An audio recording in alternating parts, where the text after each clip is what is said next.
여러분 안녕하십니까? 포항 MBC 뉴스데스크입니다. 수소 버스와 수소 트램이 도시를 달리고 수소 연료 전지로 가정에 친환경 에너지를 공급하는 장면을 머지않아 포항에서 보게 될 것으로 기대됩니다. 국토부는 내년부터 4년간 사업비 416억 원을 투입해 포항의 미래 수소 도시 인프라를 조성하기로 결정했습니다. 이규설 기자입니다. 가장 경제적으로 수소를 얻을 수 있는 산업시설은 바로 제철소입니다. 코크스 생산 과정에서 다량의 수소가 포함되어 있는 오븐 가스가 생기는데 여기서 부생 수소가 생산됩니다. 포스코에서만 연간 7천 톤가량이 나오는데 이번에 국토부가 포항을 수소도시 지원사업 대상지로 선정한 결정적인 이유입니다. 포항 제조소에서 발생하는 부생수소를 도심, 주거, 교통, 생활 에너지원으로 활용한다는 것이 포항시 수소도시 조성 사업의 핵심입니다. 확정된 수소도시 인프라 조성 사업 중 가장 와닿는 것은 수소버스 도입입니다. 포항 시내버스 900번과 5,000번이 곧 수소버스로 바뀌고 영일만 산단에는 관련 충전소가 설치됩니다. 포항 TP 테크노빌과 다원 복합센터 등에는 수소 연료전지 보일러가 설치됩니다.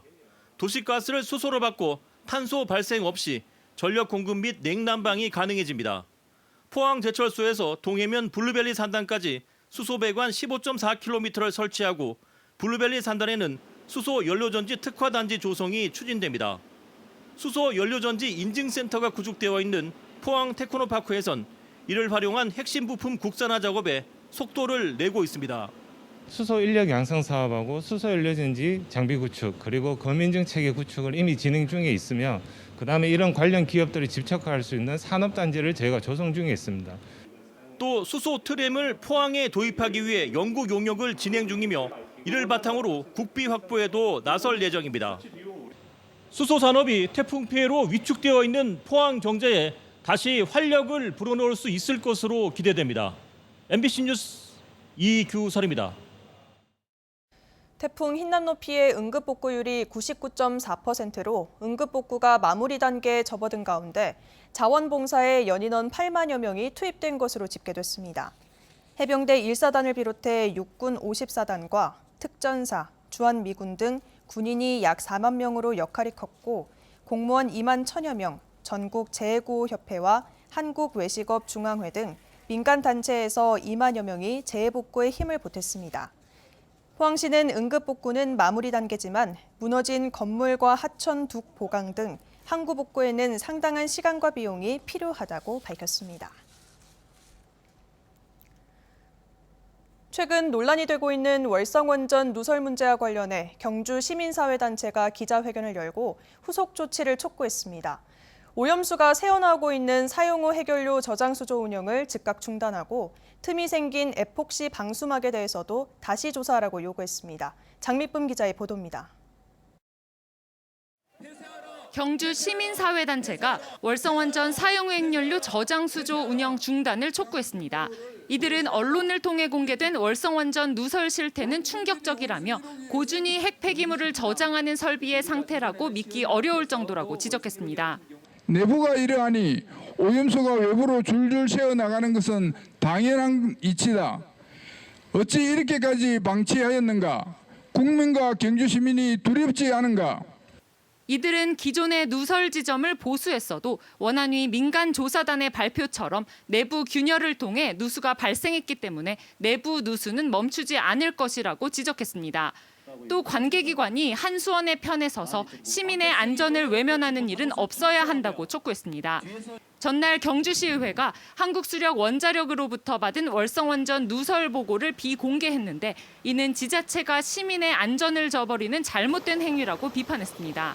모든 것을 공개 원칙으로 하고 있는 세상을 살아가고 있는데 민의를 따른다는 태어나지 며칠도 안 된 시의회가 못된 것부터 배웠구나라는 생각이 들어서 참담한 심정입니다. 또 원자력안전위원회가 사용 핵연료 방수막인 에폭시 라이너에 대해서 한수원이 자체 검증을 하도록 한 것도 중단해야 한다고 주장했습니다.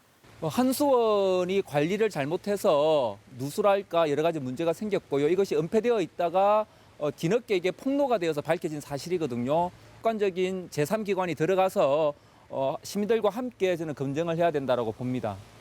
한수원은 원전 안전에 대한 철저한 관리와 투명한 정보 공개를 통해 대국민 소통 노력을 지속하겠다는 입장을 밝혔습니다. MBC 뉴스 장미쁨입니다. 태풍 흰남노 수해와 관련해 이강덕 포항시장과 최정우 포스코그룹 회장이 다음 달 4일 국정감사장 증인석에 오르게 됐습니다. 이 시장은 더불어민주당 간사인 김교흥 의원, 최 회장은 국민의힘 간사인 이만희 조은희 의원이 각각 증인 채택을 요구했습니다. 국민의힘은 태풍으로 포항제철소가 침수 피해를 입은 데 대해 최 회장을 상대로 책임을 추궁할 것으로 보이고, 민주당은 국민의힘 소속인 이강덕 시장을 상대로 하천 정비를 소홀히 한 포항시 책임론을 제기할 전망입니다. 유례없는 쌀값 폭락 사태에 정부가 역대 최대 규모인 45만 톤의 쌀을 시장에서 추가 매입하기로 결정했습니다. 그러나 민주당은 초과 생산된 쌀을 해마다 의무적으로 매입하는 양곡관리법 개정을 통해 쌀값 불안 요인을 근본적으로 제거하자는 입장입니다.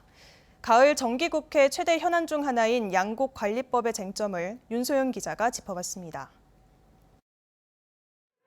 산지 쌀값이 45년 만에 가장 큰 폭으로 하락하자 전국에서 논을 갈아엎는 농민들의 시위가 지난주 내내 이어졌습니다.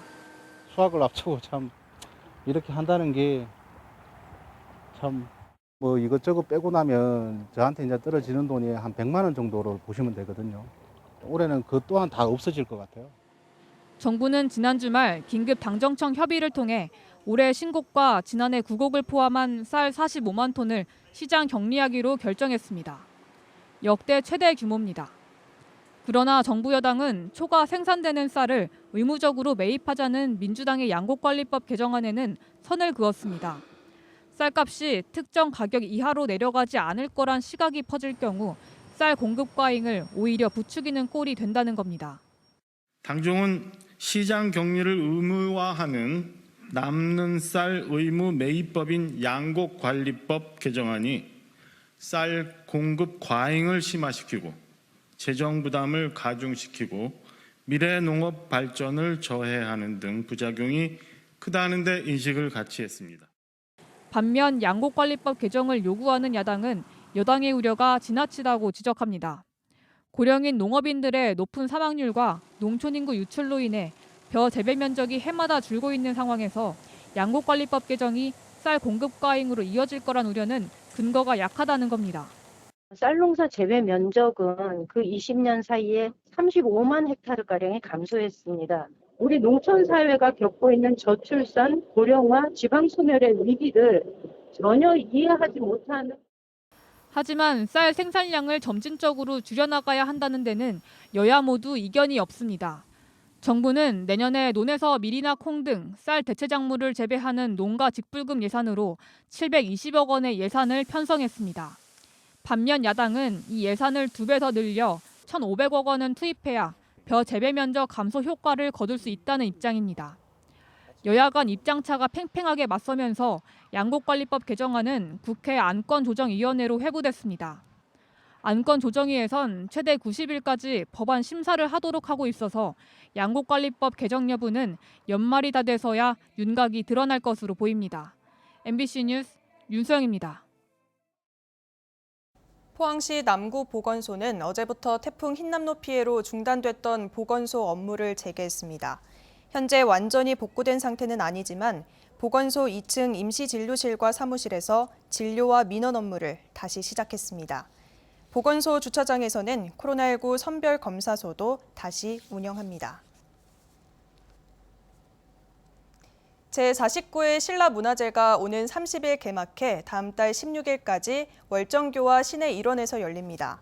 올해 행사는 행사 기간과 장소를 이원화해서 열리고 예술제는 오는 30일부터 다음 달 3일까지 봉황대와 시내 일원에서 오케스트라와 창작극이 펼쳐집니다. 축제는 다음 달 14일부터 16일까지 월정교와 중심상가 일원에서 화백제전과 신라 아트마켓, 낭만 야시장으로 구성됐습니다. 경북 동해안은 내일도 청명한 가을 날씨가 이어지겠습니다. 한낮에도 23도에서 25도로 비교적 선선하겠습니다. 조주경 기상캐스터입니다. 가을이 깊어가고 있습니다. 청명한 하늘이 드러나면서 완연한 가을 날씨 즐기기 좋은 요즘인데요. 다만 경북 동해안은 동풍의 영향으로 약한 비구름이 만들어지는 곳이 있겠습니다. 오늘 밤 포항과 경주를 중심으로는 빗방울이 떨어지는 곳이 있겠습니다. 내일도 오늘과 비슷한 기온 보이겠습니다. 경주의 아침 기온은 15도로 시작해서 한낮에는 25도까지 껑충 오르겠습니다. 면역력이 떨어지기 쉬운 날씨인 만큼 외출하실 때 겉옷 챙겨 나가시기 바랍니다. 이어서 자세한 내일 기온 보겠습니다. 내일 아침 기온은 15도에서 18도 분포로 출발하겠습니다. 한낮 기온은 울진 23도, 포항 24도, 경주와 영덕 25도까지 오르면서 아침과 낮 기온 모두 오늘과 비슷하겠습니다. 울릉도와 독도의 아침 기온은 울릉도 17도, 독도 20도로 시작하겠고요. 한낮에는 23도 선에 머물겠습니다. 동해바다의 물결은 중부 해상에서 최고 1m까지 일겠고 남부 해상에서 2m로 잔잔하게 일겠습니다. 남은 한 주 동안 뚜렷한 비 소식이 없기 때문에 대기는 점차 더 건조해지겠고요. 주 후반에는 낮 기온이 반짝 오르겠습니다. 날씨였습니다. 울진군은 오는 30일부터 나흘간 제46회 성류문화제와 제44회 경북예술제를 연호공원 일원에서 개최합니다. 행사 첫날인 9월 30일에는 울진 성류굴 앞에 제단을 마련해 풍농 풍어를 기원하는 성류제향 의식을 개최합니다. 또 경북예술제와 경북음악제, 울진 봉평리 신라비, 전국 서예대전, 금강송 목공예 전시체험 등 다양한 행사가 열립니다. 문제를 못 푼다는 이유로 초등학생을 때린 학원 강사 2명에게 징역형의 집행유예가 선고됐습니다. 대구지법 포항지원은 아동학대 범죄 처벌 등에 관한 특례법 위반 혐의로 재판에 넘겨진 40대 학원 강사 2명에게 각각 징역 6개월에 집행유예 2년을 선고했습니다.